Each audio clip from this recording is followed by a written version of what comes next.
questions. Question orale, the Honourable Leader of the Opposition.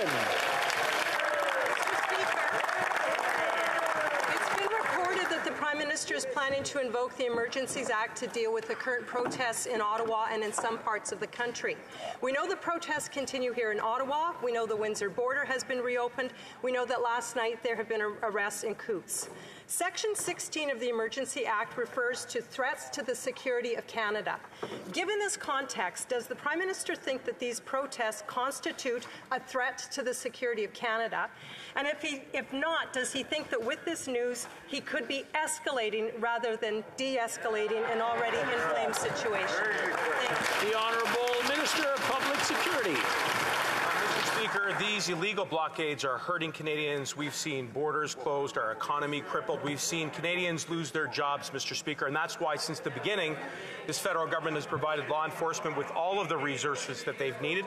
In Windsor, the RCMP and Windsor Police have reopened the Ambassador Bridge. In Alberta, the RCMP made 11 arrests and seized guns at the Coutts border crossing.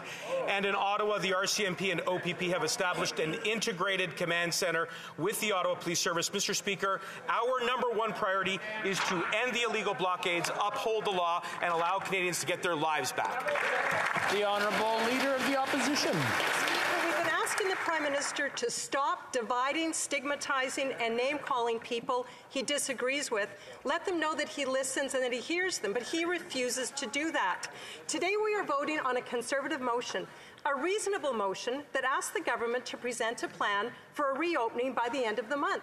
This should be a time of optimism and joy for Canadians, not division and fear.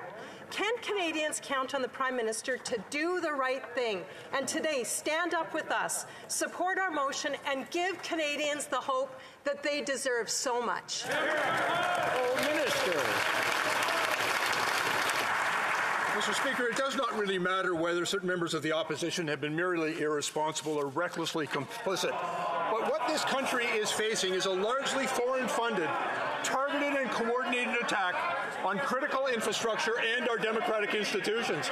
The illegal border crossings are clearly intended to harm Canada and hurt Canadians. And our government, Mr. Speaker, is prepared to do whatever is necessary to restore order and to protect Canadian interests. The Honourable Leader of the Opposition. It's clear the Prime Minister and these Liberals are still big fans of polarization, division, and negativity. 2 years into this pandemic, Mr. Speaker, Canadians deserve, in this moment, some optimism and some hope for the future, and they deserve it leadership from their government. They need to know when the federal mandates and restrictions will be lifted. That is not an unreasonable ask. So again, will the Liberals, will their Prime Minister, will their ministers, will the backbenchers stand up for their constituents, vote with us to present some optimism and some hope for Canadians? The Honourable Government House Leader. Mr. Speaker, at every turn in this crisis, the Conservatives had an opportunity to de-escalate, to talk to those that were outside about dispersing and moving on. Instead, what we see is from the interim leader of the Conservatives who came out and said that they should continue this for political purposes. Right. The member for Carleton, who is currently a leadership candidate, out saying that he's proud and stands with the illegal activity that's happening outside. The member for Yorkton Melville saying that ripping down barricades protecting the war memorial was an act of profound patriotism, passionate patriotism. They're failing leadership here. Mr. Speaker, put this. The Honourable Member for Mégantic-L'Érable. Thank you, Mr. Speaker.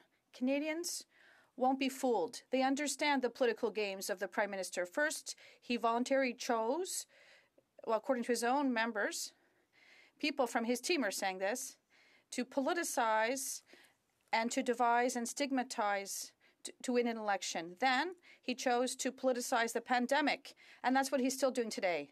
Mr. Speaker, Section 15 on the Emergencies Act, in terms of Canada's security, could be adopted.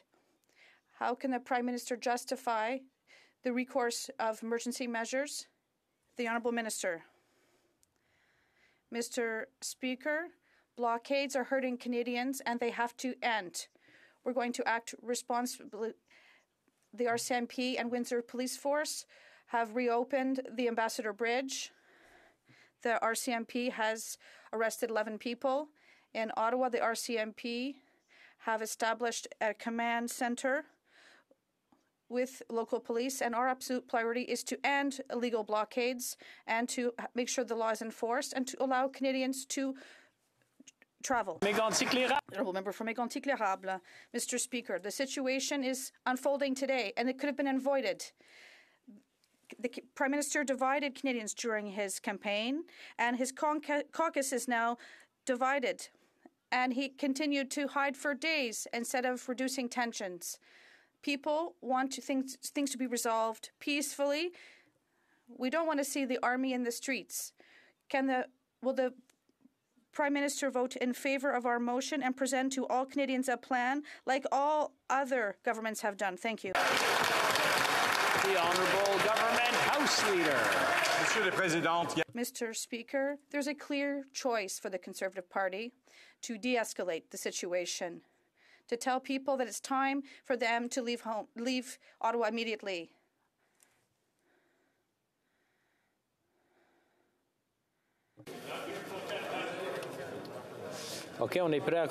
Are we ready to continue? The Honourable Government House Leader. On Twitter, the Conservative Party continued to applaud the illegal action that was taking place outside. The Conservatives may have their next leader who has said that he's very proud of the illegal action that's taking place outside. That is absolutely irresponsible. We are going to work very hard to put an end to this situation outside. The